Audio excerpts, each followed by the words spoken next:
You're listening to the Perth Property Show, Australia's only weekly property podcast by West Australian experts for West Australian listeners. Catch your latest episode every Monday at 7 a.m. Good morning, everyone. Welcome to the Perth Property Show. My name's Trent Fleskens, your host as always.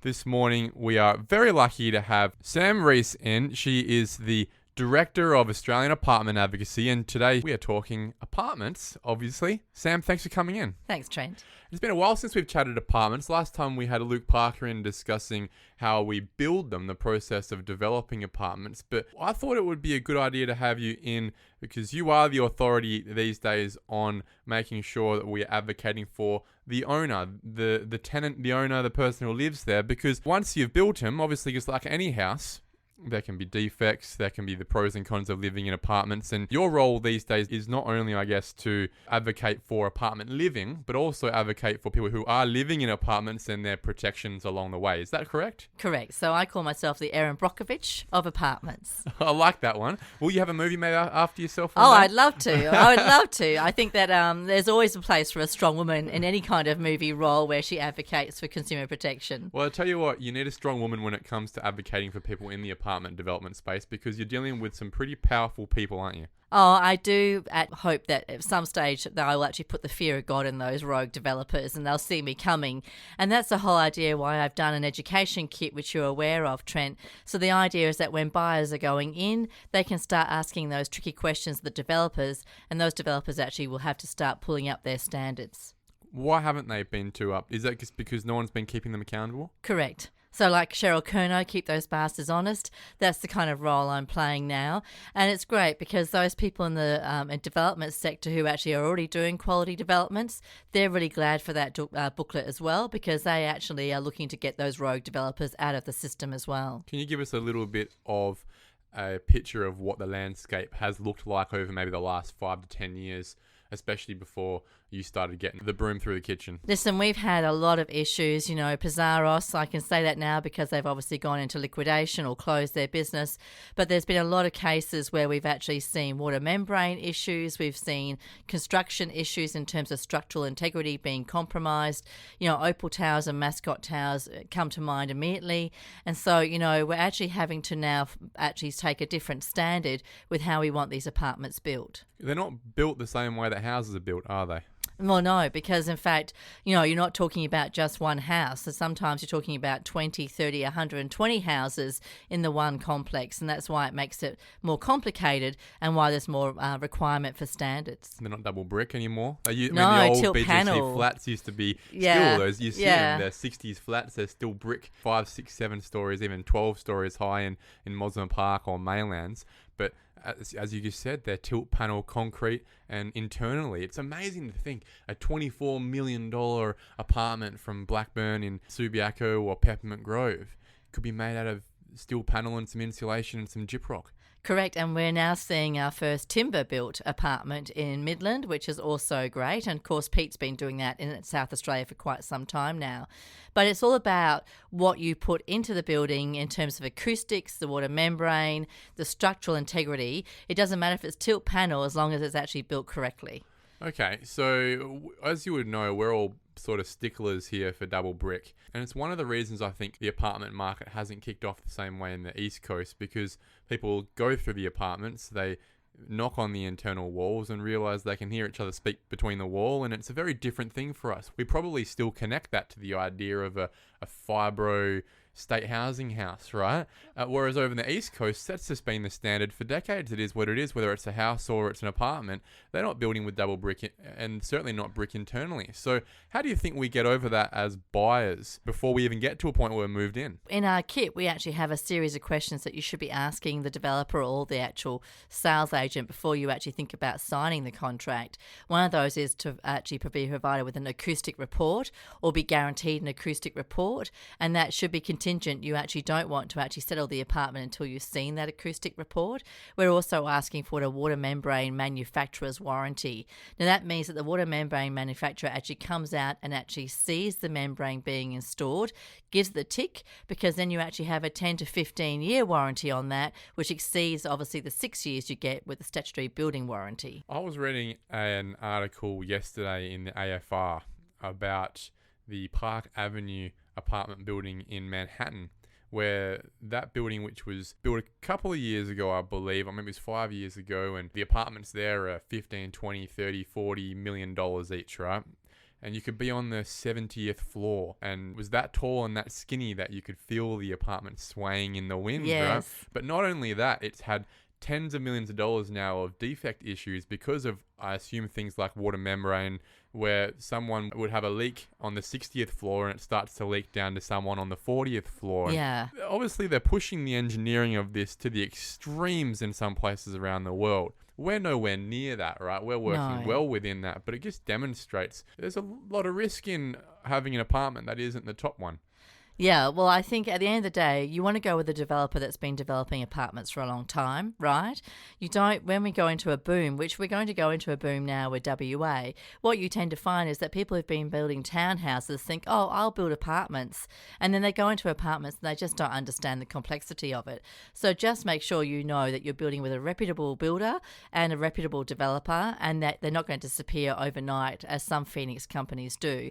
And that will give you some course of action then. All right, well, let's start with talking about some of these defects. Maybe we should start with what we should all be aware of, whether you're buying a house or an apartment, is that 12-month defect liability period. Tell me about this. It's important to ask when you're asking a developer how long their defect liability period is, because some developers will say 3 months, some will say 6. You definitely want 12 months. You want to actually understand all 4 seasons in your apartment, and that's also important, especially if you're actually having water penetration from outside, which is one of the most common defects that we see, and then water penetration inside the apartment, and then obviously structural issues. So, it's very important. We've actually heard of situations where someone's dishwasher is flooded and it's actually soaked down into the people below you, and that's not good. So when you're actually living on top of each other, whatever you do in your apartment actually impacts to the left and the right, the top and the bottom. So it's important that you let your strata know if you're actually seeing some kind of defect. So if you're seeing bubbling in your shower, indicates water egress.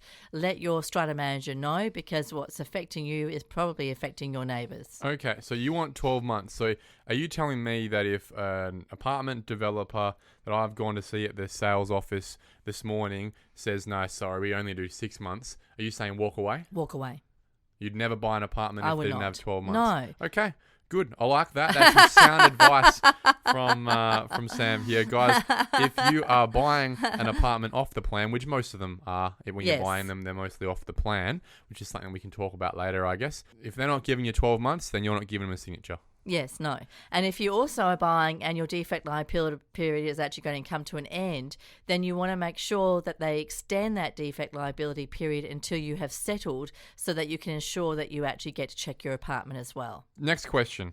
We've spoken a lot about water, and I'm sure we can go over again, but let's just throw out all the kinds of defects you've seen in an apartment buildings, and especially ones that are unique to apartments. Yeah. So sometimes you can get whistling noises, which means that the seals are not properly inserted into the windows and the doors. So when you're settling your apartment, you want to actually close all your windows and doors, and then turn on all your extraction fans and your air conditioning to see if you can hear that whistling noise. That's definitely a defect. Obviously, paint within the actual apartment is a defect. You also need to make sure that your fire protection in terms of your fire sprinklers are all in working order as well. And you need to also make sure that your tiles, if you actually take a broom and tap your tiles, if you hear a hollow sound, that means that it hasn't been adhered properly. But most importantly, you need to ask for a flood test on your balcony. Then that means they dump a large portion of water onto the balcony, and you need to make sure it drains away. If it doesn't drain away, if it pools, you're going to have all kinds of issues, because eventually what will happen is the grout between the tiles on your balcony will erode. That will erode your water membrane. If you don't get to have a flood test, put a marble on your balcony and see which way it rolls. It should roll towards the drainage. You hope so. If it doesn't, there's a problem. You've said water membrane a lot today. Yes, it's one of my new words, right? I never thought I would say it, but here we go. Explain what it is to people. So it's a protective layer. It gets applied under anything that has water or wet applied to it, right? So kitchen, bathrooms, balconies, there must be water membrane underneath all of those tiles. So the waterproofing. basically. Okay. Well, yeah, that's so important, obviously, not only protecting from the water coming in from the outside, but also the water going out, especially if your shower might leak or flood, or your toilet or your dishwasher, it goes down, right? And if people above you haven't got that protection, then it comes to you. Correct. Yeah. That is, I guess, one of the big issues that a lot of people wouldn't worry too much about if they're in a single-story house, because there's no one below them, right? But still, it is strange that we hear a lot about it in apartment buildings and not so much about it in normal single-story houses. You do hear about it in single-story houses, but the problem you've got is that WA at the moment has not licensed their water membrane installers. So what actually happens is that sometimes a painter will install the water membrane, and that is not cool. That's not okay. It should be someone specific. Or a tiler? No, there's actually specific companies that's all they do is install water membrane.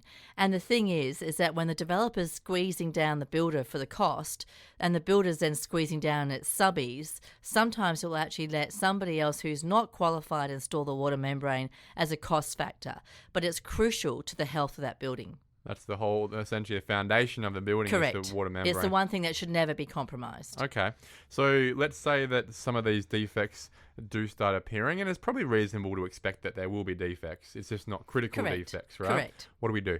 So we say in the first 12 months, you must let your strata manager know as soon as you actually identify a hairline crack or something like that within your apartment. You must let your strata manager know, because the strata manager is the one that's liaising with the builder to get the repairs done. Now, you may find that in some instances, the repairs will not be done immediately. They will be done within that 12-month period, because they're waiting to see if anything else actually comes to fruition at the same time. Getting it all done at the same time. Correct. With the 20 apartments that need it. Correct. And then once you get past that 12-month defect liability period, then you actually are protected by the state government for a further 6 years. But what you must do, and what the Council of Owners must do, is actually get a proper building inspector to come through and inspect not just the first year for the defect liability period, but every year after that. For just 6 years further, or? Every year. Forever, okay. Forever. Because at the end of the day, you actually need to demonstrate. So Mascot Towers in Sydney. Yep. Had the structural cracking issues. People were evacuated. They had not done a structural inspection. Now, if they had, they would have actually been able to A, identify that there was cracking occurring, and then B, actually able to monitor it so they could then take action against the developer. What happened was they had this cracking and they blamed the next door neighbours because they were doing works. The next door neighbours have said, we've got photographs showing that those cracks were there before we started construction. And where does that leave Mascot Towers? With no protection whatsoever. So you have to realise that once you move in and you get past that defect liability period, it's the people who own the apartments who are responsible for making sure that that building stays healthy. A couple of things to come out of that. You mentioned a strata manager. Let's explain again. Those people are the people that are employed by the strata entirety. Company. Yes, the strata company, the entirety of the owners. That's what we pay our strata fees for, right? Correct. A portion of that pays for a strata manager, sort of like a property manager, to just do all the work that needs to be done to keep this thing clean and operational. The Council of Owners. How do we get on the Council of Owners? How does that work if we're an owner? So at the AGM, you'll be asked if you want to nominate for the Council of Owners, and up to 7 people can be on the Council of Owners. Be very careful who you choose for your Council of Owners. I made the fatal error of choosing a builder to be on our Council of Owners, and then when he went to install the gate, he totally stuffed up everything, didn't get a planning approval from the council. It was a nightmare. So, you want to have somebody who actually understands accounts on the Council of Owners, because there's a pool of money sitting there, and that money is to actually look after the building. You want to make sure that you've got people who are very common sense, who are maybe even like an engineer would be ideal. People who actually understand that this is an asset. I say it's a $70 million asset. You need to put your business hat on when you go onto Council of Owners and think about the entirety of that building and everybody in it, and not just you. Your smartest 3 friends. Your accountant, mate, your engineer, mate, and your lawyer, mate. They should be on the Council of Owners. Correct. Right. Absolutely. And if you don't have those in the building, then just look for people who actually have got good business sense, right? Because at the end of the day, if someone stands up and they say, I want to protect the building and save you money and not spend money, that is not the person you want on the Council of Owners, because invariably you are going to have to spend money. We had a building inspector come and inspect our building, and we had not actually maintained the warranty on our doors, and we hadn't been keeping them up in terms of maintenance. We then voided our warranty. Right? And I had one of my Council of Owners saying, well, we don't want to spend the money. Oh, yes, you do want to spend the money, because at the end of the day, how many times do you go a year to Bunnings if you own a house? That's the equivalent of what you should be looking at when you're looking at your apartment. That's very correct. And that's the thing, I think, because people own apartments, they think they can just shirk it all off to another organisation, arm's length owning this building. It's like, no, mate, you own the building. You are one of the owners. Correct. So everyone's got to put in towards keeping this thing up. Correct. Now, we spoke about paying for that building inspector. Obviously, that just needs to be budgeted on an annual basis, that every year within that amount of money that the strata manager is given to manage this building, a portion of that is paying for a building inspector to do their job. Correct. And listen, the strata manager is not a building manager, right? The strata manager is not qualified. Do not expect your strata manager to do a walk around and come back and say your building is in good condition. That is not their job. A strata manager manages the Council of Owners. They manage the money. They make sure that you stay within the strata regs. They are not building managers. They are not building inspectors. Our fatal error with our apartment was the first Council of Owners got a house inspector to come and do an inspection of the apartment, and they wrote things that were so just totally superficial, and they were negligible. So do not get a house inspector to come and do an inspection of your apartment. They must be specifically apartment focused. So then how do we find a good strata manager? Is it just the first time we find it on Google? I'm not sure if you can give any recommendations, but at the very least, what should we be asking? Because as a Council of Owners, we need to employ a strata manager, right? Or are they normally just given to us by the developer on the day? So the developer will appoint the first strata manager, but then you have the choice after that to what you want to do with the contract.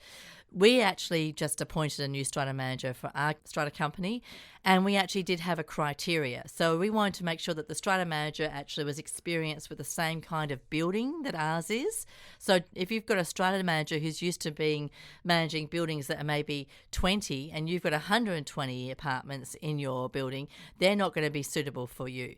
You want to look at the fact that they are trained, that they actually are a member of Strata Community Association, and you want to check their references and talk to their references about how they actually have experienced, because a good strata manager needs to be good at conflict resolution, right?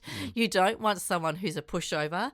You don't want someone who doesn't understand the strata regs, because then what will actually happen is you may do something illegal, but you'll be the one responsible. Okay, so from normal context that most people would understand, a property manager might charge between 8 and 12% of the rent, right? And that's what they'll get paid on. What about a strata manager? How does a strata manager get paid?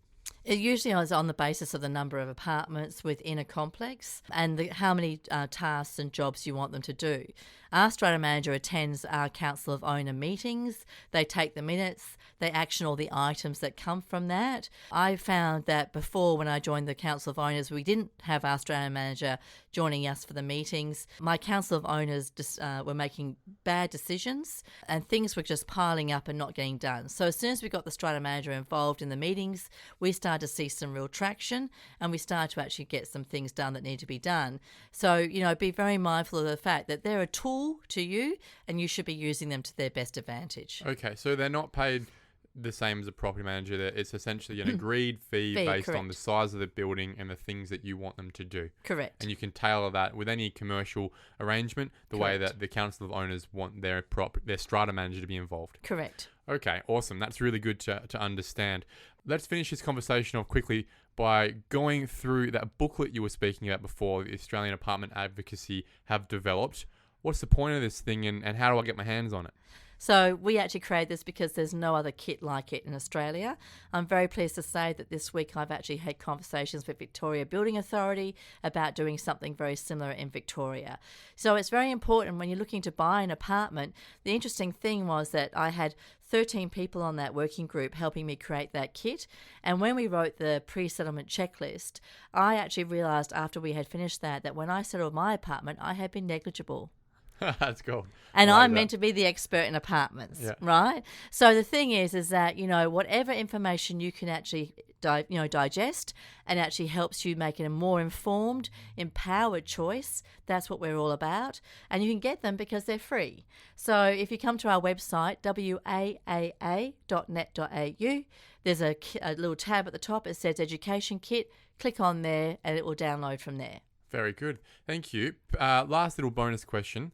You spoke about Opal and Mascot, the apartment buildings that we've heard about on the news in the last couple of years over in the East Coast. Yes. What happens to them? With Opal Towers, it was very interesting. The developer actually did make the repairs.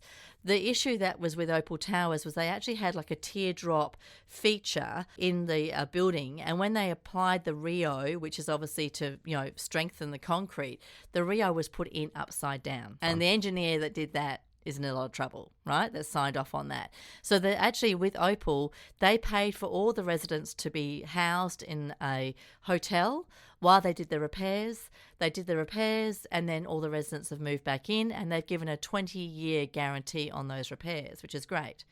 Mascot, a whole different story. The government's paying for them to be housed. The last time I heard, the repair bill for that building was $45 million, $20 million of which was actually interest on the strata improvement loan. The best thing they could probably do with that building is demolish it and start again. Wow. Yeah. So I assume the developer is no longer Gone. Yep. So that's why you've got to be really careful when you're looking at the developer. If they've actually created a company, which is what we sometimes call a Phoenix company, which means as soon as they finish the building, they close down that part of the company. And Pindan have just recently done that, which is appalling, and I've got to say, because they've left a number of apartment owners high and dry, despite the fact that they still continue to operate as if nothing's changed. So you've got to be mindful of checking that your builder and your developer are not going to disappear overnight, because if they do, you could be in the same situation. Sam Reece, Australian Apartment Advocacy, thank you very much for coming, Matt. I really appreciate this conversation. I'm sure a lot of people listening do as well, because whilst not all of us might be investors in apartments, a lot of us are actually owners or owner-occupiers of apartments. And whether it might not be now or sometime in the future, 5-10 years from now, as we move to a more cosmopolitan life, this is the sort of information we need to really understand if we're going to be changing our lifestyle to a more urban infill cosmopolitan lifestyle. So thank you very much again, mate. And I hope to have you in to chat more about probably that buying process of apartments. It's something we haven't spoken about before, so we can make sure that we're making the best decisions possible. Thanks, Trent. Thank you for listening to another episode of the Perth Property Show. If you've only just joined the conversation, you can catch up by heading over to our website, perthpropertyshow.com.au, subscribing to the podcast, or joining our Facebook page. Don't forget to tune in next Monday at 7 a.m. for more expert insights, local analysis, and suburb spotlights. Happy hunting!